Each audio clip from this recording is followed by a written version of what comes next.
Welcome to Fantasy Football 2015 preview. I already know what you're thinking, and yes, the TV does add 10 pounds. We have a lot of stuff to get to today, and the last thing I want to do is write a 10-paragraph essay, just like some of our league members did last year. Instead, I have created a video. Viewer discretion is advised.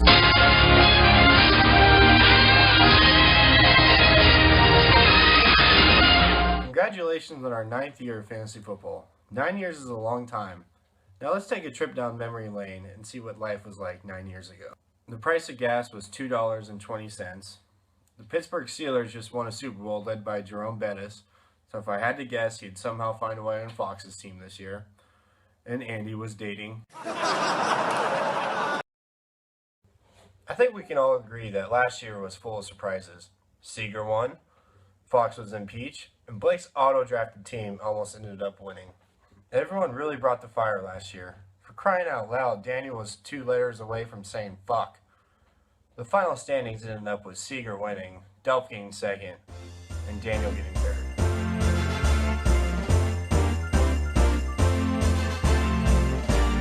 Now we have a lot of people to get to, so let's start off with our defending champion. Seager, if I told you last year that you would have more fantasy football champions than Pintel's shot, I have a feeling you wouldn't believe me. Every champion has made sacrifices. For Delph, it was college algebra. Matthew Fox, by far the worst season for you. 8 years of power just vanished faster than chips at the craps table.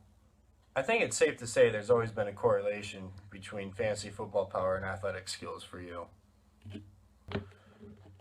I would like to inform everyone now that Fantasy Football League has started. John Bueno's phone number is 936-9037. Mr. Bueno, I took a league poll about your commissioner rating and you received a 7 out of 10. With that being said, you did receive a 2 out of 10 for friend rating. I hope you know that commissioner isn't just a seasonal position.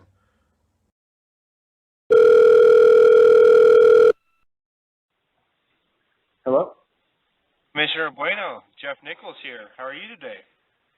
Miss Jeffrey, I'm doing great. How are you? Good. I was wondering if I could have a second of your time to go over a few questions about this upcoming fantasy football season. Of course. Okay, well, Of course. I always have time for my fellow fantasy football players. Okay, that's good to hear. Well, the first question is, it's your second year as commissioner. What changes will be made this year?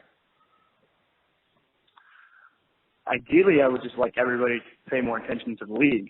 It's been forgotten in the past, and I don't want that to be the case this year.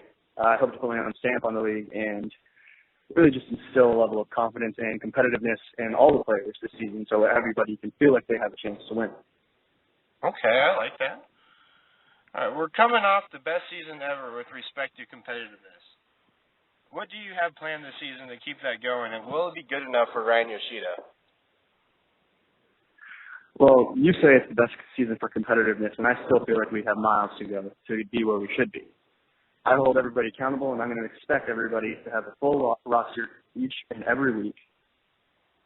I would love for the league to vote on a punishment for those who do not uphold these standards. And as for Mr. Yoshida, I don't know what else to tell him other than that this league is the best league he's ever going to be a part of. And we're all a testament to that since we've been doing it, I believe, since sophomore year of high school. The level of respect that we have for it is something that he'll see, and this many guys are doing it this many years, it becomes contagious. Okay, I like that. What kind of ideas do you have for punishments if you don't fill a full roster? Anything from publicly shaming somebody to, let's see, a good punishment for, let's say Andy forgets to set his lineup. I'd like to single-handedly target him out, in a league-wide vote, of course, to figure out what would be both mentally and emotionally damning to him, and not just the short run, but the long run as well. I would like to hold everybody to a standard where if you mess up and if you don't set a lineup, which is damning to all fantasy football leagues, then you will be punished, and you will be punished to the utmost capacity of the league. Okay, I'm looking forward to that. Next question is, Daniel Spate beat you last year. How do you feel about that? I've been kicking myself over that, and I believe I lost twice to him. for the past year in fantasy time. I've been staying up nights and the weekends just poring over fantasy football knowledge because I don't want that to happen again and I can't let it. So just pushing myself to become a better fantasy football player, team manager, and eventually league commissioner when I have my first full season of commanding this league, that I can become a better player and a better person to take Daniel down. Okay. I'll be looking forward to that. Who will get first place in Thank you very much. here? What was that? Who will get first place this year and who will get last place? Well, it's a 12-team league, and I think it's great that really everybody feels like they have a shot to win. In my mind, it's an 11-way battle for last place. And who will be the first trade rape victim of the year? First trade rape victim. Ooh. That's a great question. I'm going to go ahead and say that every year during the league, there's a good 6, 7, 8 trade rapes that happen.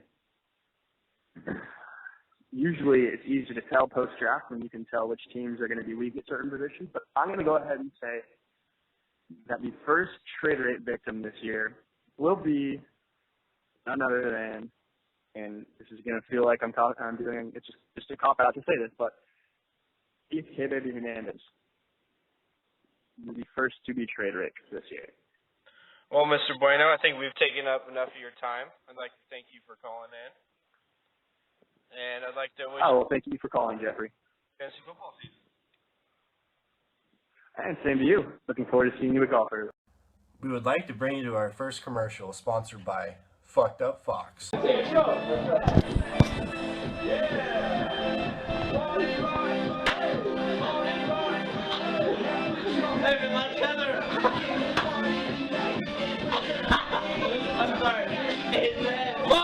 Let's see that. Milanese, I have a feeling your season's going to be just as successful as this stunt.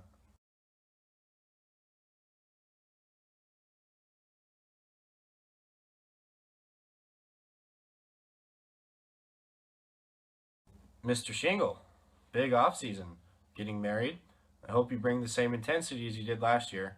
I just want to let you know that there's no way I'm losing to you again this year.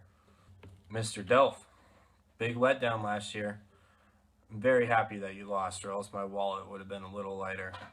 I have no doubt that you will bounce back this year and win the title. I have the feeling you're going to come into this season with the same intensity Kevin McMillan had while boxing Trent. Oh, there you go, come on. Kevin, I think we should all watch out. Kevin, you're going to get, or don't pace yourself. Mr. Proctor, a lot of pressure to repeat this year with a good season. And don't try to say that you made good draft picks late in the rounds. If you didn't auto draft, your team would have been as bad as Brett Broderson's rapping skills. With the hood rats, then pop models.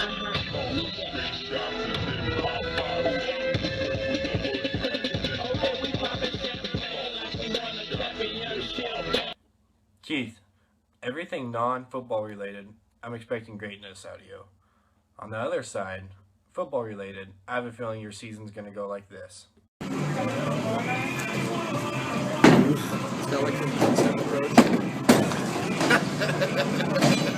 And your next season will be similar to this one.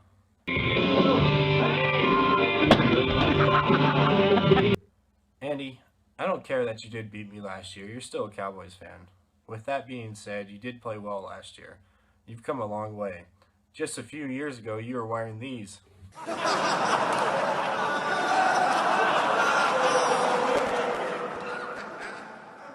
Daniel Spade. As long as you refrain from using the word frick, you will not be a target on the message board.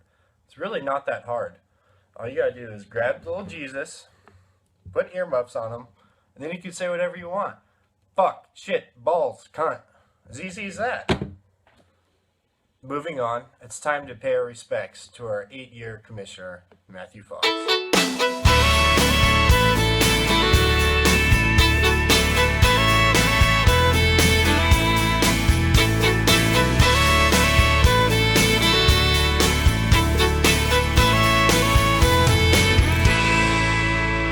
Daddy gave her her first pony, then taught her to ride. She climbed high in that saddle, fell I don't know how many times.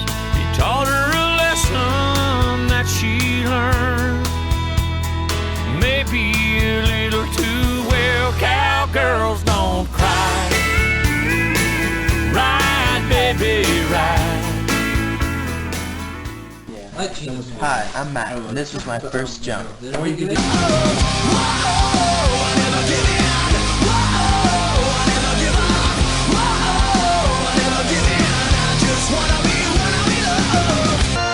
Cause you had a bad day, you take it one down, you sing a sad song just to turn it around. You say you don't know, you tell me don't lie, you work and a smile and you go for a ride.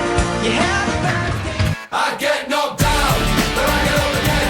You're never gonna keep me down. I get knocked down, but I get up again. You're never gonna keep me down. I get knocked down, but I get up again. You're never gonna keep me down. I get knocked down, but I get up again. You're never gonna keep me down. Next item on the agenda, projections for this season.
That's all tonight. Best of luck to all of you. And please someone other than Seeger win. We can't put the trophy through this kind of nonsense.